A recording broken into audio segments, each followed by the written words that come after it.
Hello, everybody, and welcome to the first video podcast that we've ever done. And this is podcast, who knows how many.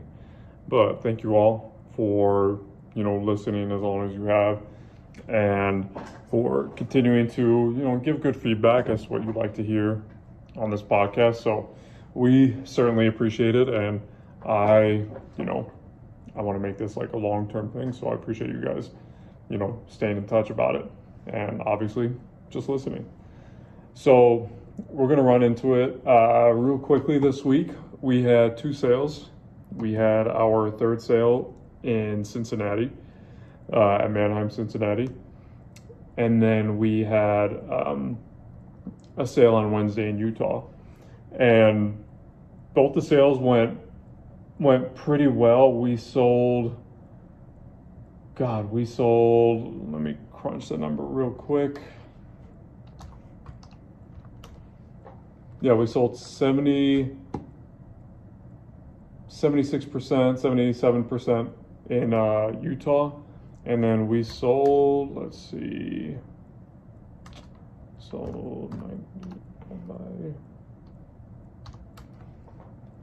and we sold 76% over in Cincinnati. So same conversion rate, which is, good to see. We want to see that better. We're trying to get that up to those old Utah numbers we had where we were selling over 90% every single week. So we'll keep hacking away at that. The interesting thing though is what did sell hot this week. So over in Cincinnati, the stuff that did, relatively pretty bad was a lot of GM product, mostly GM half tons. And that included some AT4s, a Trail Boss. Those were pretty rough vehicles. Now, that's not to say that it had something to do with this only being, the third week that we ran this auction. It was, we have to build up that momentum, and thankfully we have sellers that are willing to work and try to build the sale to where we want it to be. So, but it was honestly, the ones that did really bad were right off the bat. Those units were, I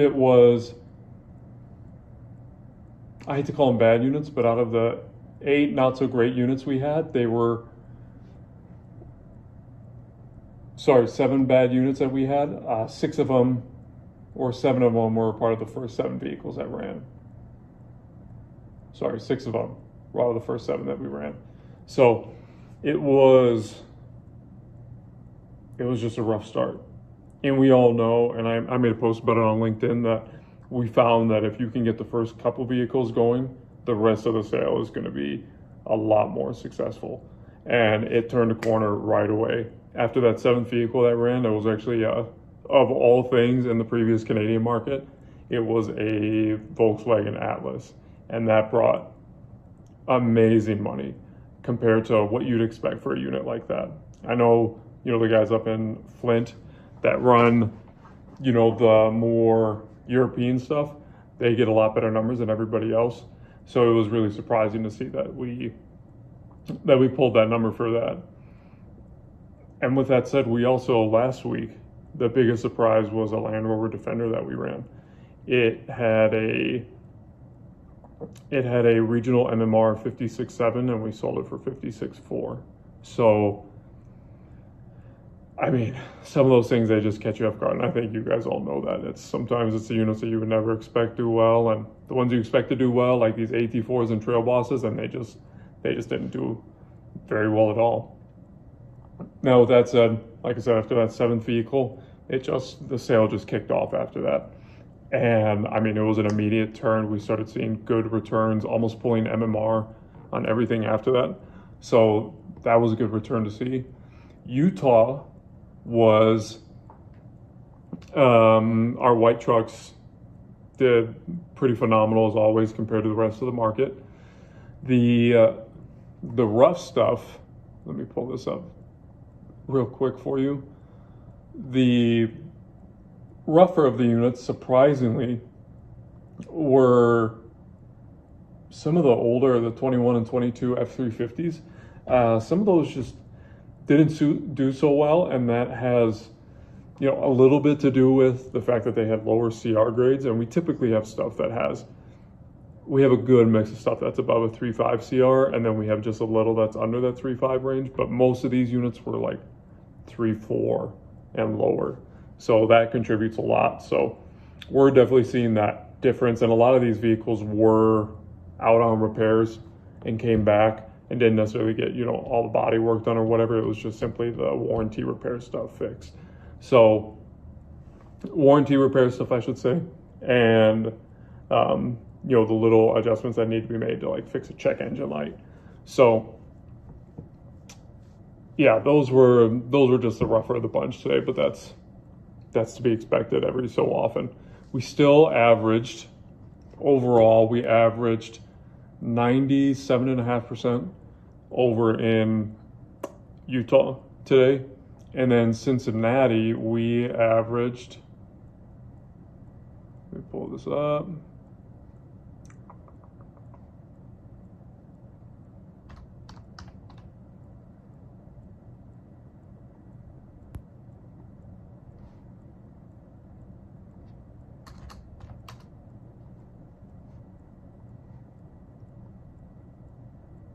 Yeah, over in Cincinnati, we averaged, it was a rough one, but let me pull this number because it's got to be a little relative to what we were doing in the sale and how everything else did.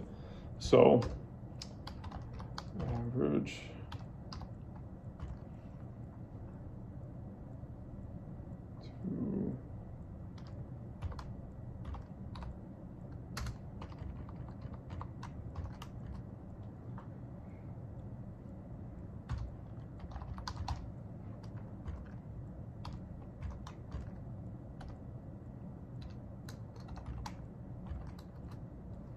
Yep, the first half of the sale, we averaged about 85% of MMR. So it was truly a burn and turn, get them out of here. Anybody bids, let's get it out. And seriously, when we turned the corner, it turned up, and we ended up averaging 98% for the rest of the sale.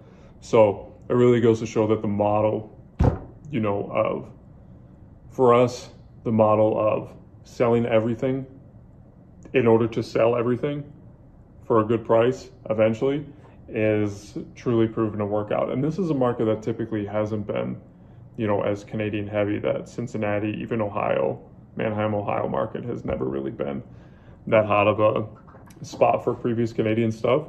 So we're starting to see a turn there.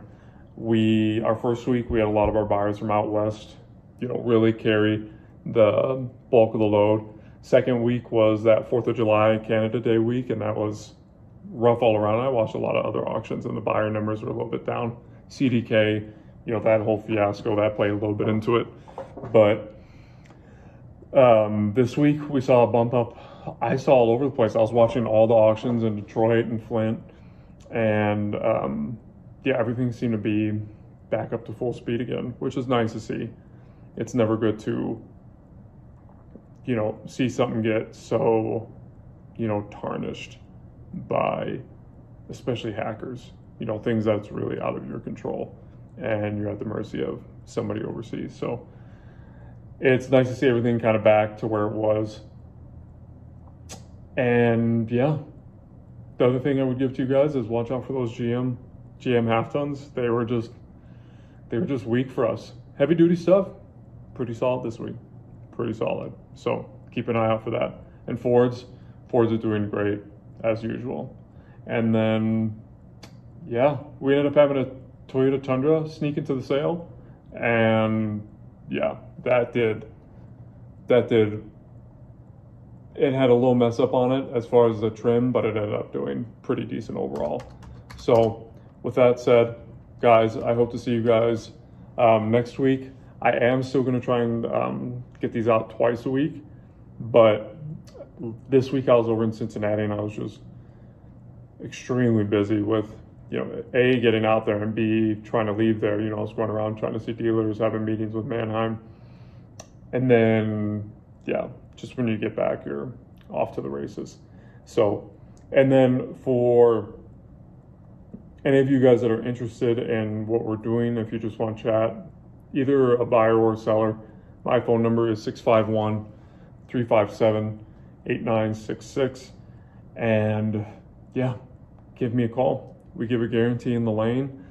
But, you know, the big thing that we're learning is that building up our buyer base is where our value is really going to be at in this whole operation. So there has been a massive move within my partner and I's focus, and that is to bring those buyers in.